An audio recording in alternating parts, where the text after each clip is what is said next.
দাদা, জঙ্গলে একটা সুন্দরী নারী। ও কোনো সুন্দরী নারী না ভাই, এটা মায়াপুরীর জঙ্গল। মিথ্যে, আসলে তুমি চাও না আমাকে একটা সুন্দরী নারী দিতে। আমি তো তোমার সৎ ভাই না। হ্যাঁ নারী। পাখিটার বুকে যেন তীর মেরো না। ঠিক আছে, তোর জন্য আমি ওই সুন্দরী নারীকে ধরে আনছি ভাই, তুই এখানেই থাকবি, কোথাও যাবি না, নইলে মায়াপুরী এসে তোকে তুলে নিয়ে যাবে।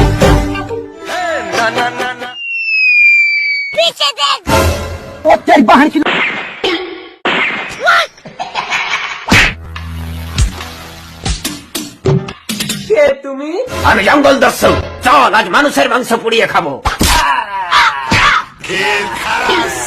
ভাই! দাদা! ভাই এই না তোর সুন্দরী। না দাদা, জঙ্গলেও তোমার সাথে না জানি কি করেছে, ওকে আমি নেব না। তুমি যদি অগ্নি পরীক্ষা দিতে পারো তবেই আমি তোমাকে গ্রহণ করব। অগ্নি পরীক্ষা?